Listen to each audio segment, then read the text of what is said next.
ఎట్లా అరేంజ్డ్ మ్యారేజా? లవ్ మ్యారేజా? Love marriage. అంటే అటు ఇటు ఉన్నారు గదా! నేను V6 వచ్చాను. ఆయన V6లో వర్క్ చేస్తున్నారు. ఓకే. ఓకే. దెన్ మ్యారేజ్ అయింది. టీ న్యూస్లో ఒక 6.5 years వర్క్ చేశాను. అలా సెటిల్ అయిపోయింది అంతే ఇంకా. బట్ ఆయనకి క్లియర్‌గా క్లారిటీ ఉంది. అసలు ఇక్కడేంటి, మనం ఇక్కడున్నా మనమేంటో తెలుసు. మన లిమిట్స్ ఏదో తెలుసు యాహ్! గాబట్టి హి ఈస్ వెరీ అంటే కరెక్ట్‌గా థింక్ చేస్తున్నారు నేను అనిపిస్తుంది. ఆలోచిస్తాను. ఒక అమ్మాయిగా, మ్యారీడ్ వుమన్‌గా అలా చేయడానికి నేను ఆలోచిస్తా. అది వద్దు అన్నా సరే నా బ్రెయిన్‌లో ఒక థాట్ ఉంటది. కానీ హీ వాజ్ లైక్, నాకు కదా కావాలి. నువ్వెందుకు ఆలోచిస్తున్నావు అందరి గురించి? నాకు నా వైఫ్ ఇంపార్టెంట్. నాకు తెలుసు కదా, నాకు ఆ క్లారిటీ ఉంది కదా, నీకెందుకు వేరే వాళ్ళ గురించి అంటాడు. అంతే simple. That's amazing. But first యాక్టింగ్‌లోకి అంటే ఈ హోస్టింగ్ ఛానెల్‌లో హోస్టింగ్ దగ్గర నుండి సినిమా యాక్టింగ్ వైపు అంటే అది అన్‌ఎక్స్‌పెక్టెడ్‌గా జరిగిపోయిందా? బట్ ఇంటెన్షనల్‌గా అండ్ మీ వారి సపోర్ట్‌తో జరిగిందా? ఆయన సపోర్టే ఆబ్వియస్‌గా. నేను మూవీస్‌లోకి వచ్చానంటేనే ఆయన సపోర్ట్ అది. మ్యారేజ్ అవ్వకపోయినంటే మేబీ మూవీస్‌లోకి వచ్చేదాన్ని కాదేమో, మీడియాలో కంటిన్యూ అయ్యేదాన్నేమో. మీడియాలో అదే టీ న్యూస్‌లో చేస్తున్నాం అప్పటికి. ఇట్లా ఆపర్చునిటీ ఉంది, ఆడిషన్స్ అవుతున్నాయంట శేఖర్ కమ్లా సార్‌ది, వెళ్దాము అని ఆయనే తీసుకెళ్లారు. ఓకే. సో అప్పటికే ప్రేమం చూసేసి ఉన్నాం మేము. ఐ లవ్ సాయి పల్లవి అప్పటికే. ఆ! సో నా థాట్ ఎలా ఉందంటే, ఇది రావాలి అనేది కాదు. నాకు చిన్నప్పటి నుంచి ఉంది మూవీస్ చేయాలి, యాక్టింగ్ అంటే ఇష్టం. ఎలా ఉండదంటే, ఒక సినిమా చూసి ఎమోషనల్ సీన్స్ అవి ఇవి బాత్రూంలో వెళ్ళి యాక్షన్ చేసుకునేదాన్ని అనమాట. ఊరికే సరదాగా. ఓకే. బాత్రూమ్ సింగర్స్ లాగా బాత్రూమ్ ఆర్టిస్ట్ అనమాట నేను. సో అలా ఉండేది. కానీ మనకి ఎవరు లేరు కదా ఇండస్ట్రీలో, త్రూ రావడానికి ఎవరు లేరు. చేస్తే డైరెక్ట్ చేయాలి, అంత ధైర్యం లేదు, ఏమవుతుందో తెలీదు. సో కొన్ని ఉంటాయి కదా ఇంప్రెషన్స్ పేరెంట్స్కి కూడా, ఇండస్ట్రీ అలా ఇలా ఇలా ఇలా అని. సో నేను ఐ నెవర్ ట్రైడ్ డైరెక్ట్లీ. మీడియాలో ఉన్నాను, ఓకే సంపాదించుకుంటున్నాం, చేసుకుంటున్నాం, ఓకే ఈ ప్రొఫెషన్ కూడా నాకు ఇష్టమే, చేసుకుంటున్నా, హ్యాపీ. ఇలా వచ్చింది వెళ్దాము అని అంటే, I just only said one word, okay నాన్న. ఐ కాల్ హిమ్ నాన్న, మై హస్బెండ్. సో ఓకే నాన్న వెళ్దాము, చేద్దాము, వచ్చింది లేకపోతే లేదు, కానీ ట్రై చేస్తా. ఓకే. మిస్ చేయొద్దు, సాయి పల్లవితో కదా, ఒక్క ఆడిషన్ అయితే ఇద్దాము, వస్తే వచ్చింది లేకపోతే లేదు అనుకొని వెళ్ళా అనమాట. సో వచ్చినా హ్యాపీయే, రాకపోయినా హ్యాపీయే. ఆడిషన్ ఇచ్చాను, వచ్చాను, అంతే ఇంకా చాలు. సో అలా ఉండే, అలా వచ్చింది ఫిదా. ఓకే. ఫస్ట్ మీడియాలోకి అంటే ఏంటి, మీరు కోర్స్ మాస్ కమ్యూనికేషన్ అలా చేసి మీడియాలోకా లేకపోతే ఇలాగా? లేదు, ర్యాండమ్గా వచ్చా నేను. నాది BSc ఎలక్ట్రానిక్స్. సో అక్కడ లోకల్ ఛానల్లో వేకెన్సీ ఉంది, ఇలా హైర్ చేసుకుంటున్నారు అని మా క్లాస్ టీచర్ చెప్పారనమాట. అనిత జ్యోతి టీచర్ అని. టీచర్ నోస్ ఎవ్రీథింగ్, మా ఫ్యామిలీ, మా ఫినాన్షియల్ స్టేటస్, నేనేంటి, నేను ఎలా అనేది అన్నీ తెలుసు అనమాట ఆవిడకి. సో ఇలా వెళ్ళు, ఉంది ఓపెనింగ్ ఉంది, పాకెట్ మనీ కన్నా వస్తాయే, వెళ్ళు అని పంపించారు. సో అలా వెళ్తే మీడియాలో వచ్చింది, లోకల్ ఛానల్ మీడియాలో న్యూస్ రీడర్గా వచ్చింది. అది అయిపోయింది. నా గ్రాడ్యుయేషన్ ఫైనల్ ఇయర్ ఎగ్జామ్స్ అవుతున్నప్పుడు ఆ ఛానల్ MD గారు ఉండి, ఇట్లా V6లో వేకెన్సీ ఉందంట, ట్రై చెయ్యు అన్నారు. ఆయనే చెప్పారా? ఆయనే చెప్పారు. ఓహ్! That's nice. నాకు ఉండే V6లో తీన్మార్ ప్రోగ్రామ్ అంటే నాకు చాలా ఇష్టం ఉండేది. ట్రై చేయాలి అని ఉండే, but not immediate after graduation. నాకు MSc ఎలక్ట్రానిక్స్ చేయాలని ఉండే. ఓకే. ఓకే. అంటే పర్స్యూ అవ్వాలని లేదు, దాని తర్వాత ఫర్దర్కి వెళ్ళాలని లేదు. I just want that MSc electronics అనేది కావాలి నాకు అని. ఓకే. కానీ ఇమీడియట్గా BSc తర్వాతే వచ్చేసింది జాబ్. అలా నేను V6లోకి ఎంటర్ అయ్యా అంతే. నాకు మాస్ కమ్యూనికేషన్స్ ఇవేం చేయలే నేను. ఓకే. ర్యాండమ్గా పాకెట్ మనీ కోసం జాయిన్ అయ్యి కంప్లీట్ ప్రొఫెషన్ అది అయిపోయింది. ఓహ్! That's nice. బట్ మీ ఫ్యామిలీ గురించి చెప్పండి. అంటే మీరన్నారు పాకెట్ మనీ కోసమే జాయిన్ అయ్యాను అని. ఒక్కసారి మీ ఫ్యామిలీ బ్యాక్‌గ్రౌండ్ గురించి ఒక్కసారి. నాన్న ప్రైవేట్ ఎంప్లాయీ, అమ్మ ఇంట్లోనే హౌస్ వైఫ్, చిన్నగా టైలరింగ్ అది చేసేదన్నమాట. నార్మల్ బ్లౌజెస్, ఫాల్స్ ఇవి కుట్టేది. నాకు చెల్లె, నేను ట్యూషన్స్ చెప్పేదాన్ని. చెల్లె స్కూలింగ్ ఆ ఏజ్లో, నేను ట్యూషన్స్ చెప్పేటప్పటికి తను స్కూలింగ్. అంతే, ఇంకా మినిమం ఉండేది ఇంట్లో, ఎక్కువ ఉండేది కాదు ఏమి. వచ్చినవి కూరగాయలకి, దానికి దీనికి. మా అమ్మే అప్పుడు ఇప్పుడు బట్టలు కొని మా పప్పకి తెలియకుండా దాచిపెట్టేది. ఉన్న వాటిలో ఎందుకు ఖర్చు అనే డిస్కషన్ రావద్దు ఇంట్లో, వీళ్ళకి అవసరం వస్తుంది అన్నట్టు కొనిపెట్టేది. మా పప్ప మళ్ళీ నడవండి బట్టలకి వెళ్దామని ఉన్నప్పుడు, మా పప్ప దగ్గర ఉన్నప్పుడు మళ్ళీ మమ్మల్ని బట్టలకి తీసుకెళ్ళడము, మా బ్యాగ్స్కు అలా. మాకు సిస్టర్స్ ఉన్నారు. సో బట్టలు కానీ బ్యాగ్స్ కానీ కొన్ని తెలుసు కదా, కజిన్స్ దగ్గర నుంచి మన వరకు వస్తా ఉంటాయి. అదే ఆబ్వియస్. అలా వచ్చేవి. మాకు ఇంకా మా అమ్మ నాన్న, నేను పెద్ద అమ్మాయిని కాబట్టి ఇంట్లో మనకు కొంచెం చెల్లెకి సాక్రిఫైస్ చేయడము, ఇయ్యడము, దాన్ని చూసుకోవడము, అడ్జస్ట్ అవ్వడము, ఉన్న దాంట్లో అడ్జస్ట్ అవ్వడం అనేది నేర్పించారు అంతే. వాటితోనే ఇప్పటికీ కూడా ఉన్న దాంట్లో ఎంత అడ్జస్ట్ అవ్వగలుగుతాము, మనకు కావాలి అనుకునేది మనం ఎప్పుడు తీసుకోగలుగుతాము అనే క్లారిటీతోని ఉంటాం అంతే. ఉన్నాం ఇప్పుడైతే. ఎక్కడ నిజామాబాద్ దగ్గర? ఇక్కడ లోకల్. అండ్ నేను 10th లో ఉన్నప్పుడు ఇంకా హైయర్ స్టడీస్ పెరుగుతున్నాయి కదా అని మా నాన్న ఊరు వెళ్ళిపోయారు వ్యవసాయం కోసం. అక్కడ కొన్ని 2-3 years వ్యవసాయం చేసి మళ్ళీ రిటర్న్ వచ్చి అలా నడుస్తుంది ఇప్పుడైతే ఆల్ గుడ్. కానీ అక్కడి నుంచి రావడం అనేది, నాది కూడా ప్రాపర్ నెల్లూరు. అంటే నన్ను బేస్ చేసుకుని అడుగుతున్నా. అంటే అక్కడ వేరు, టౌన్లు వేరు, సిటీలు వేరు. టౌన్లో ఉన్నప్పుడు ఇంత అవగాహన లేకపోయినా కొన్ని కోరికలు అయితే ఉంటాయి. కొంతవరకు ఇది కావాలి, అది కావాలి, ఒక పొజిషన్లో ఉండాలి అని. నిజామాబాద్ నుంచి వచ్చేటప్పుడు ఏ కోరికలతో వచ్చారు? పెద్దగా ఏమో అనుకోలేదు, V6లో చేయాలి అనేదే ఉండే. కానీ నాకు భయం, నేను ఎప్పుడు నిజామాబాద్ వదిలి బయటికి రాలేదు, చదువుకోవడానికి కూడా రాలేదు. నాట్ ఈవెన్ హాస్టల్ నిజామాబాద్లో, అమ్మ దగ్గరే ఉండేదాన్ని.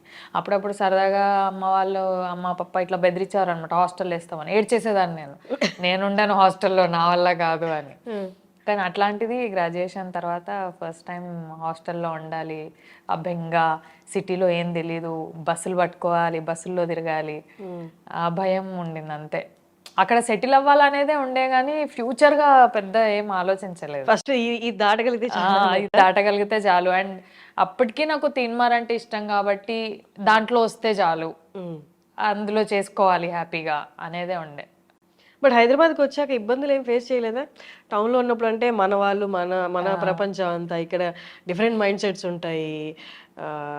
ఒక మాట మొహం మీద అనడానికి కూడా ఎవరు ఆలోచించారు, ఎందుకంటే ఎవరి లైఫ్లో వాళ్ళు బిజీగా ఉంటారు. నేను అస్సలు అనలేను అలాగా. అంటే ఇప్పుడు ఏమో తెలీదు, ఇప్పుడు మన స్టాండ్ మనమే తీసుకోవాలనేది నేర్చుకున్నా. కానీ ఇబ్బందులు ఏం పడలేదా వచ్చినప్పుడు మీడియాలో? అంటే ఎవరైనా ఒక మాట అంటే భయపడిపోయి ఊరు వెళ్ళిపోతా అనుకోవడం, లేకపోతే ఈ కష్టాలు అవి చూడక ఈ గందరగోళం లైఫ్? అలా అస్సలు అనుకోలేదు. ఎప్పుడు కూడా మా పప్ప చెప్పేవాడు అనమాట, మరీ ఇబ్బంది అనిపిస్తే వచ్చే బేట, ఉండకు, నేను చూసుకుంటా, కష్టపడకు అంటే మరీ అని. కానీ చిన్నప్పటి నుంచి నేర్చుకుంది, వీ హ్యావ్ టు లెర్న్, మనం నేర్చుకోవాలి. ఏదైనా సరే ట్యూషన్స్ చెప్పడం అయినా కూడా నేర్చుకునే ప్రాసెస్ అది, నేర్చుకోవాలి. సో అలాగే ఉండే నాకు కూడా, నేర్చుకోవాలి, బస్సెస్ పట్టుకోవాలి. పప్ప ఒకటే చెప్పేవాళ్ళు అనమాట, మనకు తెలియదు అంటే అడగాలి, అడగడంలో తప్పు లేదు, తెలీదు అడిగి తెలుసుకోవాలి అంతే. సో ఇప్పటికీ ఏదన్నా తెలియకపోతే ఇప్పుడు గూగుల్ వచ్చింది, అప్పుడు అంత అవగాహన లేదు కదా. సామ్సంగ్ జావా ఫోన్లు, ఇంటర్నెట్, ఈ సింబల్ ఇంటర్నెట్లు, ఇవే కదా. సో నేర్చుకోవాలి అనే ప్రాసెస్లోనే ఉండే. కానీ ఆఫీస్లో భయం వేసేది, ఎవరు ఏ డెసిగ్నేషనో తెలీదు, మనం కొత్త, వీళ్ళ దగ్గర పోయి పలానా అని అడిగితే నన్ను అడుగుతుందా అని ఫీల్ అవుతారేమో అన్న భయం, నన్నే అడుగుతుందా అనే భయం, ఎవరిని ఏం అడగాలో తెలియదు, ఎవరిని ఏం మాట్లాడియాలో తెలియదు. అలా కూర్చొని మూలకు కూర్చొని పేపర్ చదువు అని అంటే పేపర్ చదువుకునేదాన్ని, వాయిస్ ఓవర్స్ చేసేదాన్ని. ఆ ప్రాసెస్లో కొంచెం హ్యాపీగా, కంఫర్టబుల్గా మా ఆయన పరిచయం అయ్యారు అనమాట. సో తర్వాత తీన్మార్ వచ్చినప్పుడు భయం లేదా? మీ ఆయన వచ్చి మాట్లాడినప్పుడు అసలే సిటీ ఎవరో ఏంటో తెలియదు, ఈయన వచ్చి మాట్లాడుతున్నారు అని ఫస్ట్ భయం ఏం వేయలేదా? లేదు. అంటే ఆయన ఫన్నీ, జోవియల్గా ఉండేవాళ్ళు. నేను మాట్లాడేది ప్రోగ్రామ్కి సంబంధించిన 2-3తోని ఎక్కువ మాట్లాడేదాన్ని. మిగిలిన వాళ్ళతో నార్మల్గా, వాళ్ళు పని ఇస్తే పని, పేపర్ వాయిస్ ఓవర్ పేపర్ ఇస్తే వాయిస్ ఓవర్ వరకే మాట్లాడేదాన్ని. అంతకుమించి మాట్లాడాలంటే భయం. కోయడ్ కాదు మనది, నేను 6th వరకే కోయడ్, తర్వాత గర్ల్స్, ఇంటర్మీడియట్ గర్ల్స్, డిగ్రీ మళ్ళీ కోయడే, కానీ బాయ్స్తోనే ఎక్కువ మాట్లాడేదాన్ని కాదు, భయం ఏదో తెలీదు. మనకొకటి పెంచుతారు కదా, అబ్బాయిలు ఎక్కువ మాట్లాడొద్దు, వాళ్ళు అలా అంటారు ఇలా అంటారు అని. సో ఆ బౌండరీస్ లోనే పెరిగా నేను కూడా. సో ఎక్కువ మాట్లాడేదాన్ని కాదు. సో మాట్లాడించినప్పుడు కొంచెం కంఫర్టబుల్ జోన్ ఇచ్చారు ఆయన మాట్లాడినప్పుడు. సో అలా కంఫర్ట్ ఉండే అక్కడే. కానీ యాక్టింగ్ విషయానికి వస్తే యాక్టింగ్ ఫస్ట్ ఫిదా చేసినప్పటికి మీకు ఏ కైండ్ ఆఫ్ ఎక్స్పీరియన్స్ అయితే లేదు. ఫిదా చేస్తున్నప్పుడు కానీ తర్వాత కానీ ఎక్కడైనా యాక్టింగ్ ఆన్ ద స్పాట్ ఇబ్బంది పడి ఎవరు అంటే జస్ట్ టేక్స్ 2 takes 3 takes తీసుకునే ఆ నర్వస్నెస్ ఆ భయం అలా ఇది ఎప్పుడైనా కలిగిందా? ఫిదాలో కలిగింది. ఆ సీన్ ఉంటది కదా, మనమే ఎందుకు వెళ్ళాలి, ఉండిపోవచ్చు కదా ఇక్కడే అని బెడ్ మీద కూర్చొని పెట్ట సదురుకుంటుంటే ఏడుస్తుంది చూడండి.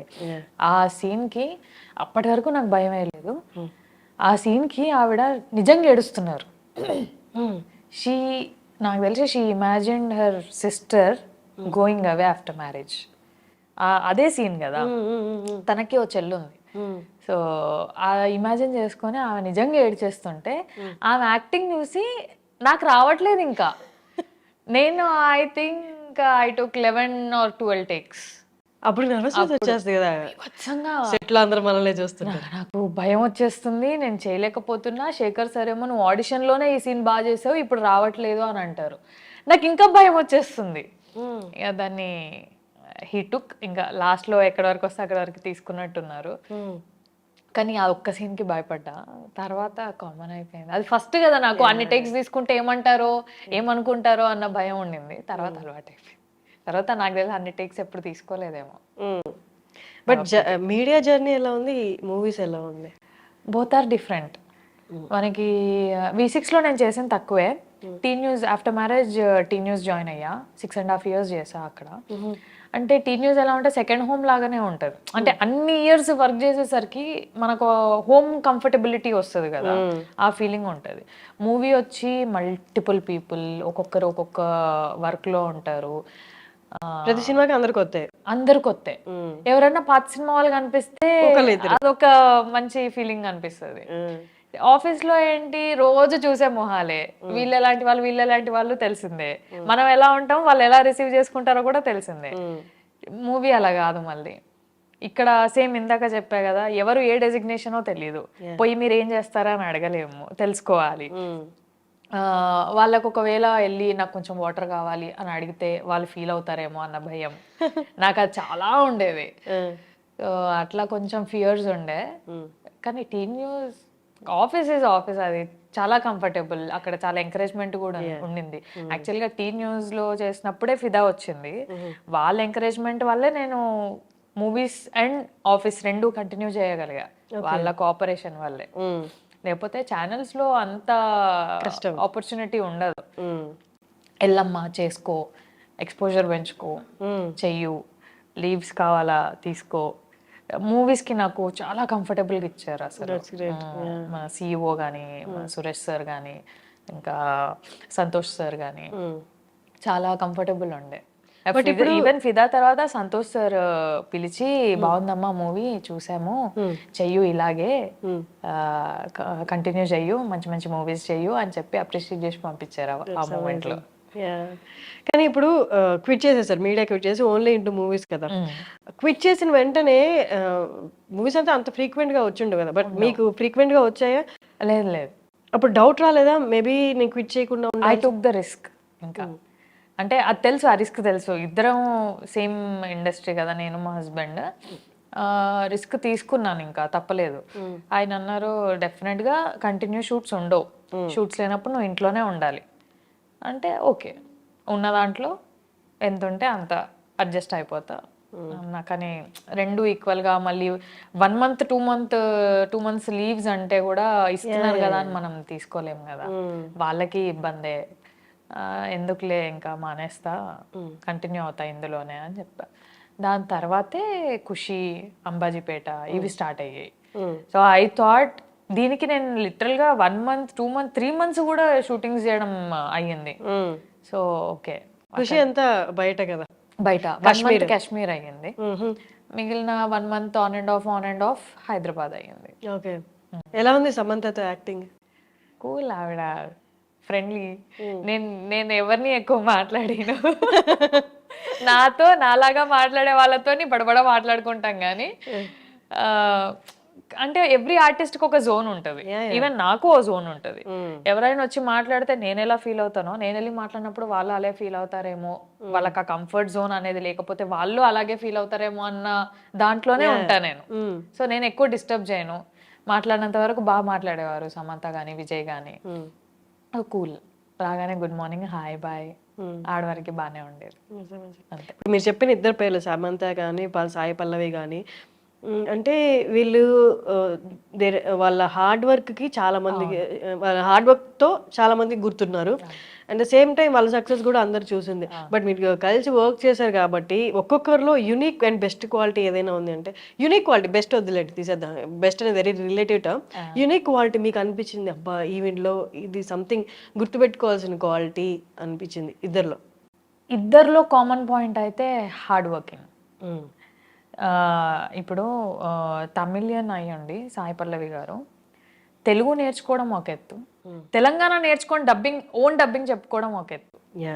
ఇప్పటికిప్పుడు మనం వెళ్ళి మలయాళం డబ్బింగ్ చెప్పాలన్నా కూడా అది రాదు, చాలా టైం పడుతుంది.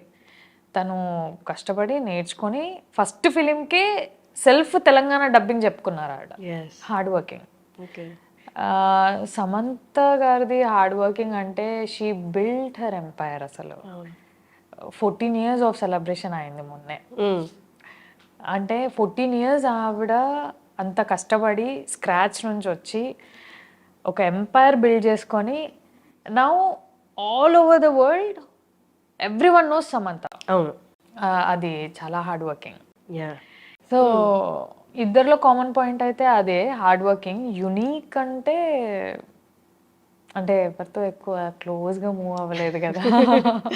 సాయి పల్లవి గారితో కూడా క్లోజ్గా మూవ్ అవ్వలేదు. సో కాంబినేషన్ సీన్స్ వరకు లేదా షార్ట్ గ్యాప్లో 1-2 మాట్లాడడమే. ఎక్కువ జర్నీ చేస్తేనే will get to know what is the unique point in them అనేది.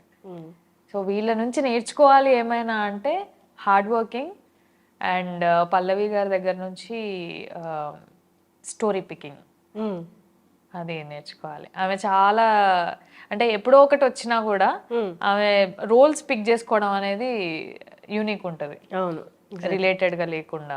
అలా అంబాజీపేట చూసిన వాళ్ళు సినిమా ఇండస్ట్రీ నుండి మీకు కాల్ చేసి చాలా చక్కగా చేసావు, మీరు ఎక్స్పెక్ట్ చేయని కాల్ చేసి మీ యాక్టింగ్ గురించి కాంప్లిమెంట్ ఇచ్చిన వాళ్ళు ఎవరిదైనా కాల్ ఉందా? ఎక్స్పెక్ట్ చేయని కాల్ కాదు, కాల్ రాలేదు, మెసేజ్ అయితే వచ్చాయి. లైక్ రాజా ఫిదాలో హస్బెండ్ గా చేశారు కదా, రాజా అప్రిషియేట్ చేశారు. మన హసిద్ గోలీ డైరెక్టర్ గారు అప్రిషియేట్ చేశారు, కంగ్రాచులేట్ చేశారు. మొన్న భామకలాపం 2 ప్రీమియర్స్ రోజు హను సార్ని కలిసా, Hanu Raghav. He congratulated me, appreciated me. అంటే ఒక బిగ్ పర్సనాలిటీ కదా, ఆయన దగ్గర నుంచి రావడం అనేది గుడ్ థింగ్. హ్యాపీ ఉండే ఆ రోజు. ఆయన ఆ రోజు పిలిచి బాగా చేసావమ్మా, బాగుంది cinema, it's your time now అన్నారు. థ్యాంక్ యూ సో మచ్ అనుకున్నా. ఇప్పుడు నేను యాక్చువల్లీ ప్రతి యాక్టర్ని ఈ క్వశ్చన్ అడుగుదాం అనుకున్నాను, అలాగే మిమ్మల్ని కూడా అడుగుతున్నాను. ప్రతి ఒక్కరికి ఒక అప్రోచ్ ఉంటుంది టువర్డ్స్ యాక్టింగ్. మీ అప్రోచ్ ఏంటి టువర్డ్స్ యాక్టింగ్? అంటే వాళ్ళు నెరేట్ చేసినప్పుడు డైరెక్టర్ ఏం చెప్తారో అదే జస్ట్ ఇంకా అదే ఏం చెప్తే అదే మైండ్లో పెట్టుకోవడమా, లేకపోతే సెట్లోకి వెళ్ళి మీ క్యారెక్టర్తో పాటు మీరు ఉంటూనే అదర్ క్యారెక్టర్ వైబ్రేషన్స్ కూడా తీసుకొని సో దట్ అందరిలోకి ఇమిడిపోయేలా మీ మైండ్లో ఒక క్యారెక్టర్ బిల్డ్ చేసుకోవడం? So which is your approach? అసలు మీ అప్రోచ్ ఏంటి towards acting? First let's talk about Ambajipeta. Padma character ఉంది. పద్మ ఇలా ఉంటుంది, అమ్మ వాళ్ళతో ఇలా ఉంటుంది. తను టీచరు. ఆ టీచర్, ఒక టీచర్గా, ఒక చదువుకున్న అమ్మాయిగా ఆమె బాడీ లాంగ్వేజ్ ఏంటి అనేది ఒకటి ఉంటుంది కదా. సో ఆయన నరేట్ చేసినప్పుడు ఓకే దిస్ ఇస్ పద్మ అని ఒక ఫిగర్ వచ్చేస్తుంది. And at the same time మీరు అన్నట్టు సరౌండింగ్ ఆర్టిస్ట్ల వైబ్రేషన్ కూడా ఈక్వల్గా ఉంటేనే ఫ్రీక్వెన్సీ పద్మ కూడా అంత ఈక్వల్గా వర్క్ చేయగలుగుతుంది, అంత వర్కౌట్ అవుతుంది. సో నేను అది చూసుకుంటా, పక్కన వాళ్ళ ఫ్రీక్వెన్సీ ఎలా ఉంది నాకు, నేను వాళ్ళకి నా పద్మాన్ని నేను హైలైట్ చేయాలి అంటే వాళ్ళ ఫ్రీక్వెన్సీ నేను ఎంత తీసుకోవాలి, వాళ్ళు ఎంతవరకు ఇస్తున్నారు, అది నేను బ్యాలెన్స్ చేసుకుంటా. లేదు అక్కడ ఏమైనా ఇంప్లిమెంటేషన్స్ చేయాలి అని అంటే నాకు ఏదైనా ఆలోచన వస్తే డైరెక్టర్గా అడుగుతా, పద్మ ఇలా చేయొచ్చా, ఇలా ఉండొచ్చా, ఉండొచ్చు ఆ లిబర్టీ ఉంది అనుకుంటే వెళ్ళిపోదాం. లేదు లేదు పద్మ ఇంతలోనే ఉండాలి, ఇంతలోనే ఉంటాం. లైక్ శేఖర్ సార్కి అవి ఉంటాయి, రేణుక ఇంతే నవ్వాలి, ఇలా నవ్వొద్దు, ఓకే, రేణుక ఏడిస్తే ఇంతే ఏడవాలి, ఇలా ఏడవద్దు, ఓకే, అలా కొన్ని ఉంటాయి అన్నమాట క్యారెక్టర్స్ కి. సో అవి పర్టికులర్గా డైరెక్టర్ని అడుగుతా నేను, ఎందుకంటే ఇంతే నవ్వే దగ్గర ఇంత నవ్వుతే క్యారెక్టర్ది లెంత్ పెరిగిపోతుంది ఇంకా. అంటే ఆ రేణుక వెరీ రీజనబుల్ అనే దగ్గర నుంచి Renuka is Shilpa from Bhamakalapam అయిపోతుంది. అట్లా ఉంటుంది. ఓకే. సో ఎవ్రీ ఆర్టిస్ట్కి పక్కన ఆర్టిస్ట్ల ఫ్రీక్వెన్సీ కూడా చాలా ఇంపార్టెంట్. ఎగ్జాక్ట్లీ. ఎందుకంటే వీళ్ళ రియాక్షన్స్ వాళ్ళ రియాక్షన్స్కి మ్యాచ్ అవ్వాలి అంటే, ఇప్పుడు నేనైనా వాళ్ళ డైలాగ్ ఉంది అంటే నా సేమ్ ఫ్రీక్వెన్సీ ఉండాలి వాళ్ళకి, అయితేనే వాళ్ళకి ఆ ఎమోషన్ పండుతుంది. సో అది చాలా ఇంపార్టెంట్. నేను అది చాలా చూసుకుంటా కూడా. ఒకవేళ అవతల వాళ్ళ నుంచి అది రావట్లేదు అంటే నా రేంజ్ నేను మెయింటైన్ చేసుకుంటా, ఇంకా అది పెరగకుండా తగ్గకుండా డిస్టర్బ్ అవ్వకుండా అలా మెయింటైన్ చేస్తా. That's amazing. చాలా చక్కటి గ్రాఫ్. అందరూ, నేను తన ఇంటర్వ్యూ కూడా చేశాను, మీకు పేరుగా చేసిన జగదీష్ జగదీష్ జగదీష్ సంజీవి వస్తుంది నాకు.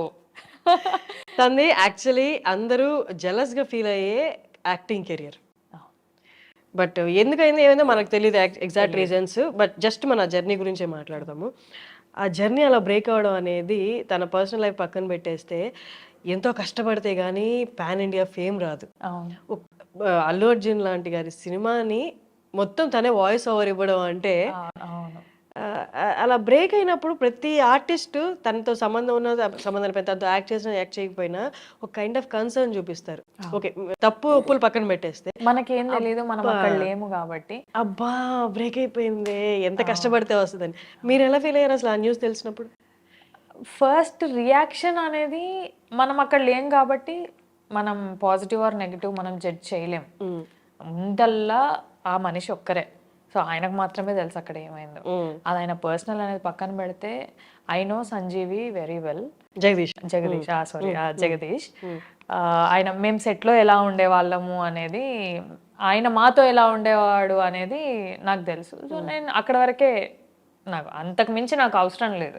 నాతో ఎలా ఉంటున్నాడు, నా చుట్టుపక్కల వాళ్ళతో ఎలా ఉంటున్నాడు అనేది నాకు కావాలి. Very friendly, very down to earth, చాలా కలిసిపోతాడు. ఎట్లా అంటే కూర్చొని కలిసి, కింద కూర్చొని కలిసి తిని, అది మామ ఇది, మేము మామ మామ అనుకుంటాం, అది మామ ఇట్లా మామ అట్లా మామ అని. ఎక్కువ గ్యాదర్ అయ్యేవాడు కాదు. మేము గ్యాదర్ అయినప్పుడు సతాయించేదాన్ని నేనే, అంటే నీ కాలు మొక్త బాధ్యత నన్ను వదిలేయి అని అంటాడు. ఇట్లా ఉండేదన్నమాట మా ఫ్రెండ్షిప్.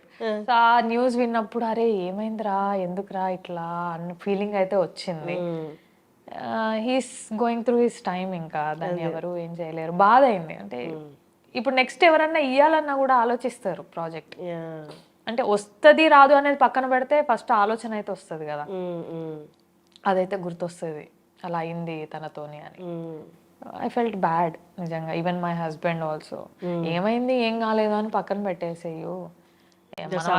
మూవీ కెరియర్ అసలు అది చాలా చాలా అరుదుగా వస్తుంది. అవును, తను ఏదైతే గ్రాఫ్ బిల్డ్ చేసుకున్నాడో. అవును, అక్కడ ఎంత జరిగింది ఎంత జరగలేదు అనేది ఎవరికి తెలియదు. వచ్చిందల్లా యూట్యూబ్ లో న్యూస్ లో వచ్చిందే మనం చూసాం అంతే. మనం కూడా అక్కడ లేం కదా. బాధ అయితే అయింది. Even my husband felt bad. అరే అంటే నేను వినిన దాన్ని బట్టి తను బెయిల్ మీద ఉన్నారు పుష్ప షూట్ కోసం అని. బట్ బెయిల్ అంటే మరి చూడాలి అది ఎంత వరకు వెళ్తుంది అనేది. Great talking to you Saranya గారు. ఐ వాంటెడ్ టు ఇంటర్వ్యూ, అసలు అది చూసింది ఫిదా నుంచి అనుకుంటున్నాను, బట్ నేను మధ్యలో గ్యాప్ తీసుకున్నాను ఇంటర్వ్యూస్ కి. సో ఇట్స్ రైట్ టైం అనుకున్నాను. మీరు మధ్యలో గ్యాప్ తీసుకున్నా కూడా మనం కలిసాం శశి టైంలో. Exactly right. That's great talking to you. And అలాంటి స్ట్రాంగ్ క్యారెక్టర్స్ మీ ద్వారా రావడం అండ్ మీరు యాక్ట్ చేయడం అండ్ అలాంటి మంచి ఇంకా మీకు రావాలని తోటి ఆర్టిస్ట్గా మనస్ఫూర్తిగా కోరుకుంటున్నాను. Thank you. All the very best. Thank you so much. మీకు కూడా ఆల్ ది వెరీ బెస్ట్. ఇట్లానే ఇంకా మీ ఇంటర్వ్యూస్ కంటిన్యూ చేస్తే మేము కూడా మాకు తెలియని వాళ్ళ గురించి తెలుసుకుంటాము. మూవీస్ కూడా కంటిన్యూ చేయండి. All the best for your future projects and all. Thank you. Thank you so much.